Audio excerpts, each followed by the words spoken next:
هسيبكم بقى مع صوت القرمشة كده، اسمعوا.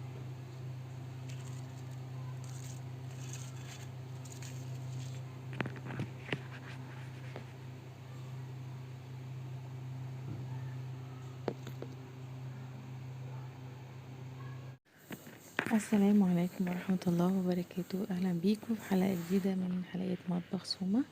النهاردة هنعمل بقى الستريبس الخطير اللي انتوا شفتوه في اول حلقة كده. جامد واحلى من بتاع المطاعم بمراحل. جربوه بالطريقة دي، سهلة وبسيطة قوي وهتعجبكم جدا.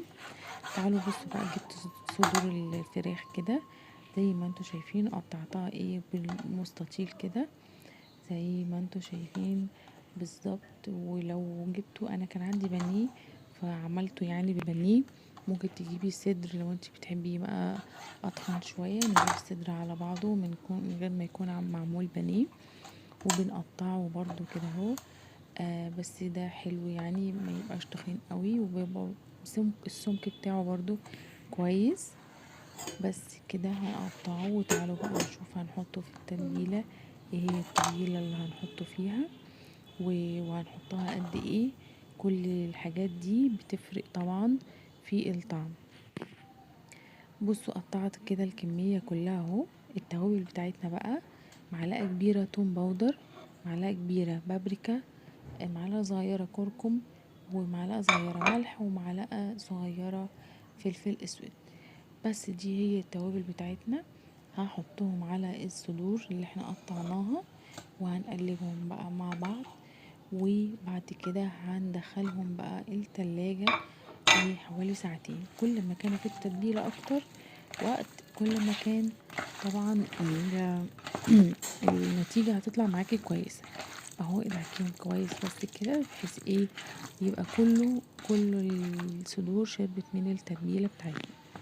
بس هنروح بقى هناخد بقى التتبيله بتاعتنا ونروح نحطها ايه في التلاجة زي ما قلت لكم. بس كده كده ايه، انا قعدتها ساعتين واكتر كمان.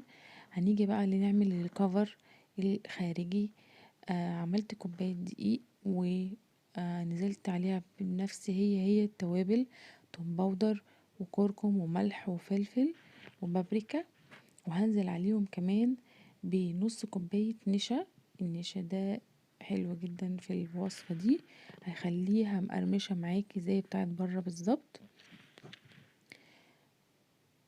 بس كده هنقلب بقى كل المكونات دي مع بعض، يختلطوا بس مع بعض حلو قوي. وبعد كده هقسم الخليط ده نصين. نص هحط عليه البيضة، والنص التاني هيبقى الكفر الخارجي اللي هنحطه فيه برضو بعد ما ياخد الكفر ده. هوريكم هنعمل ايه دلوقتي. انا هنا قسمت اهو نصين.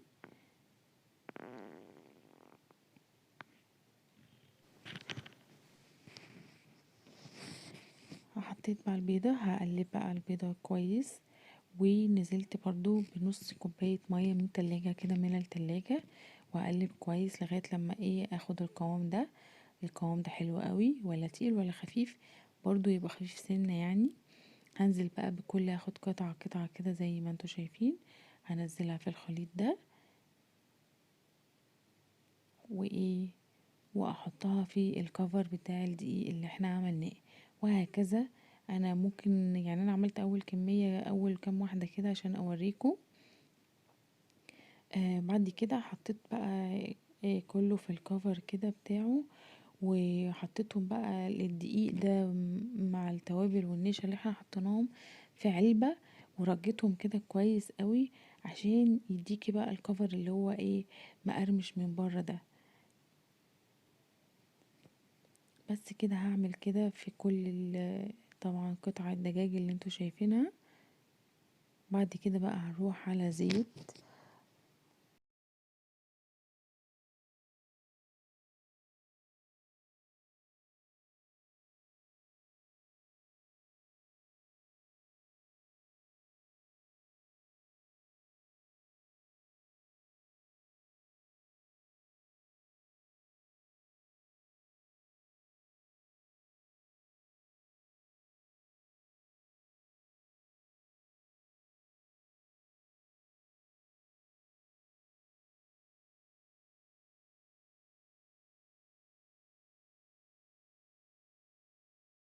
زيت بقى غزير ونسخنه كويس قوي، وننزل بقى بالقطع اللي احنا غلفناها بالدقيق والتتبيلة الحلوة بتاعتنا.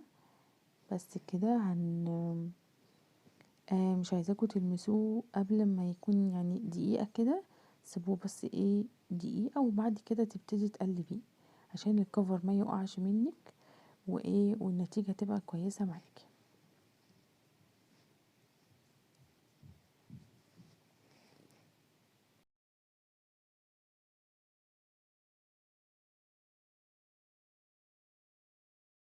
انا استنيت دقيقة وقلبت اهوت على طول، مش بياخد وقت خالص طبعا عشان الصدور رفيعة برضو مش تقيل يعني، ولا رفيعة ولا تخينة قوي، فالسمك بتاعها كويس عشان تستوي معاكي برضو على طول.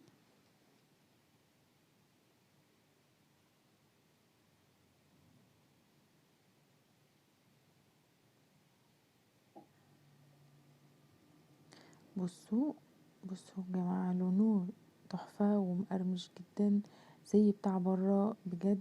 الطريقة دي حلوة جدا.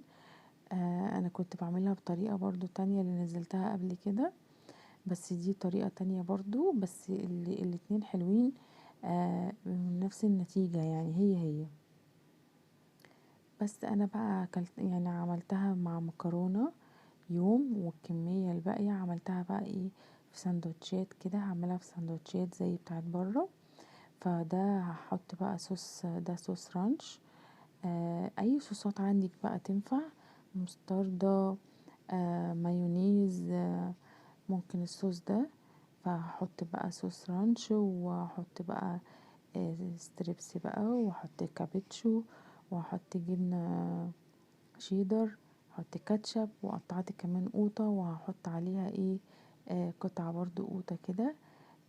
السندوتش رهيب. احنا لو جبنا السندوتش ده من بره شوفوا بقى هيتكلف بكام، بمبالغ يعني طبعا انتوا عارفين. بس يعني عجب الولاد جدا. جربوه بالطريقة دي هيعجبكم وهيوفر معاكم كتير جدا.